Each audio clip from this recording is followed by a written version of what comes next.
Hello Manchester Academy, Miss Tregelles here. Today I'm continuing to read When They Call You a Terrorist, a Black Lives Matter Memoir by Patrisse Khan-Cullors and Asha Bandele, and this is day 2.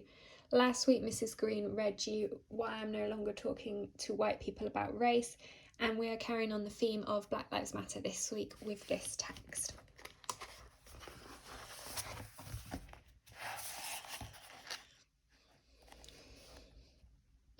And on this day, in Susanville, we are talking about a million things, although eventually everything will come back to what is unfolding in Central Florida and Trayvon Martin's killer. Will he walk? For as much as we are there in California for and with Richie, together, loving each other and laughing as much as is possible, we are also in Florida, and our hearts are full with the Fulton and Martin family, and we are afraid. We do not speak of our fear about the decision that looms, knowing that our children so rarely receive justice in this nation. We speak about hope, because after all, what else? At some point I recall thinking, my God, the world knows that, against the 911 operator's orders, this man chased down and killed 17-year-old Trayvon Martin. And Trayvon Martin, a black boy who was just walking home, walking with a can of Arizona iced tea and a pack of Skittles he'd bought for his little brother, walking and speaking on his cell to his friend Rachel, a girl who was bullied and a girl he protected, walking and wearing a hoodie like teenagers everywhere wear hoodies, walking and at once set upon by a large white-presenting man who decided that because the boy was black and because he wore a hoodie, like most teens, he was a threat. We learn that the man was ordered by a police dispatcher to stop. We learn that the man chased the boy, who was running errands for his little brother, who was talking to his friend who was bullied. We learn that the man pulled the trigger on this unarmed child who weighed, 75 pounds less than the man with the gun?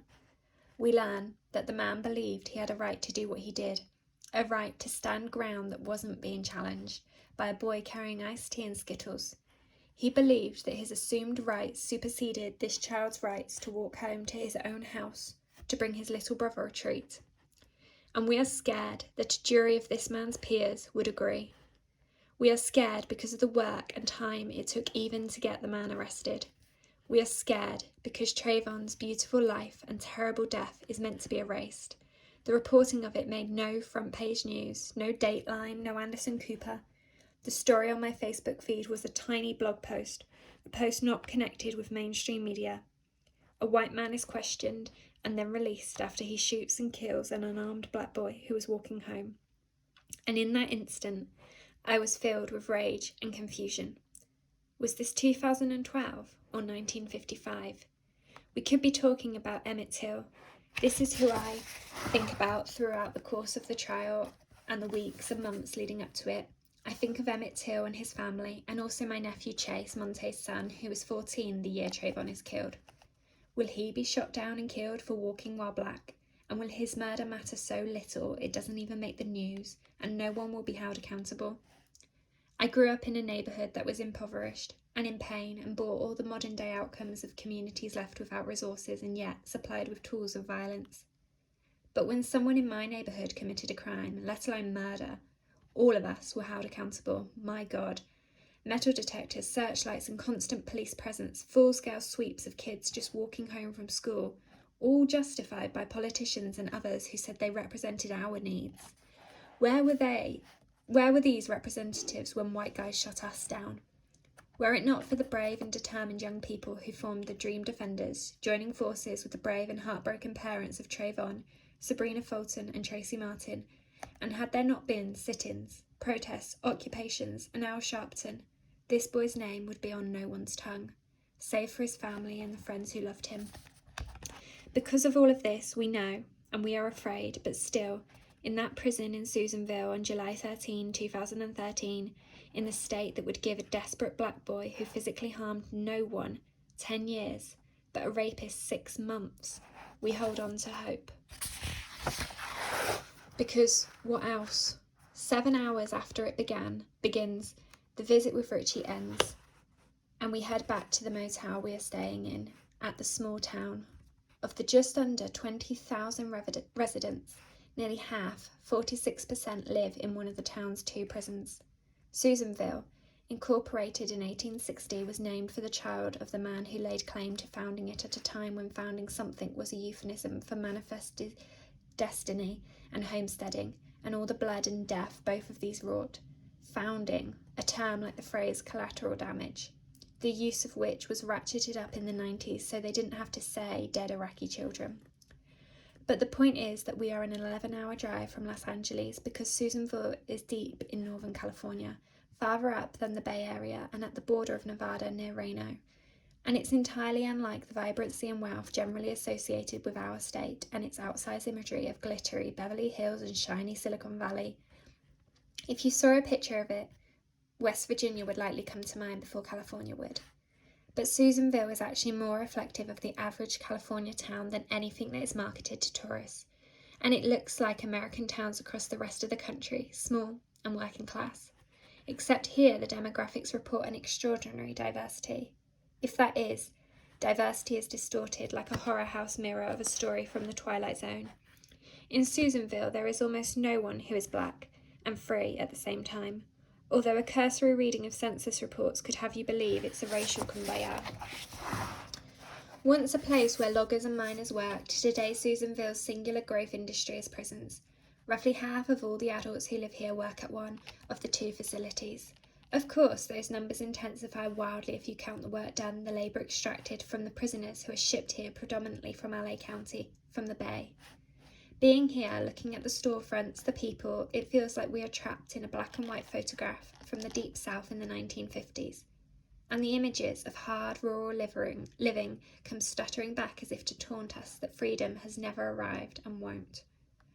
All you can feel are the walls and the bars, the gun towers and barbed wire, which is only offset by all the military. The random appearances of soldiers who are based near Susanville, the sense of impending war, the American flags in every size you can imagine. What must it be like to live hoping for and invested in war and crime, because without them the people of Susanville must believe that the world would collapse.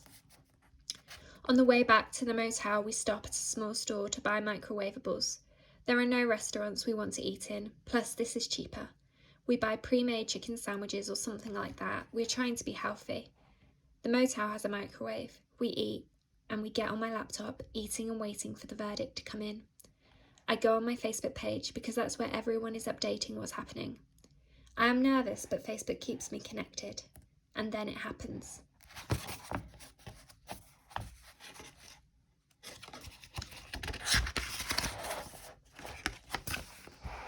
I start seeing the timelines update.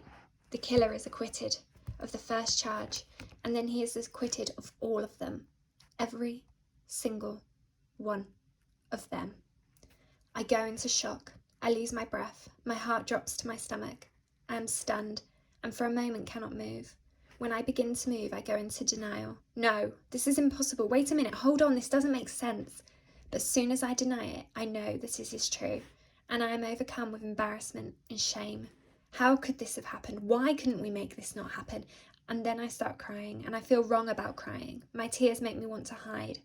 I feel like I have to be the particular kind of strong black people are always asked to be. The impossible strong, the strong where there's no space to think about your own vulnerability, the space to cry.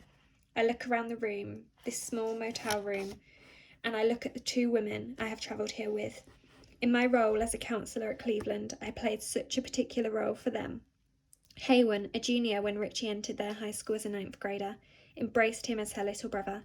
I held them both close to me, mentored them both, trained them to be organisers for justice in our communities, or organisers against the prison industrial complex, organisers for human rights. And Taina, who fell in love with Richie months before he was arrested, committed to him, which made me commit to her. When they decided to marry, after learning of his sentence, I was the one to marry them. I had become ordained in 2004 primarily because I was determined to marry queer people, despite what was then marriage inequality in California and the nation. As time moved forward and marriage equity took hold, my ordination and desire to marry people expanded to include all those who for different reasons were prevented from legally being families, including prisoners and their wives. I officiated Taina and Richie's service, their exchange of vows inside of jail, and there has not been a weekend in all the years that they've been together when she has missed seeing him. So even though I am not so much older than they are, whether Richie or Tainer or Haywan or even Trayvon, I am old enough to feel responsible. I have become my big brother Paul. I feel the weight of being with two black women who are younger than me in this prison town, and I wonder, if it came down to it, would I be able to protect us? Do I have any power to ensure that they will live long, that their black lives will be full and healthy? I cannot stop myself from crying as much as I want to. I weep hard, we all do, and then I get angry. Once again, my world is defined by cognitive dissonance.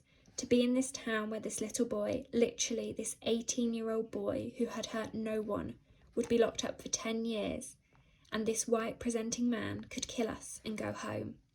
And then my friend Alicia writes a Facebook post. Alicia, who I'd known for 7 years at this point, who I'd met at a political gathering in Rhode Island, where at the end of the day our goal was to dance until we couldn't dance anymore. She and I danced with one another all night long and began a friendship that holds us together to this very day. But she writes these words in the wake of the acquittal. By the way, stop saying that we are not surprised. That's a damn shame in itself.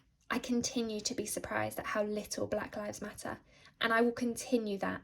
Stop giving up on black life, black people. I will never give up on us. Never. And then I respond.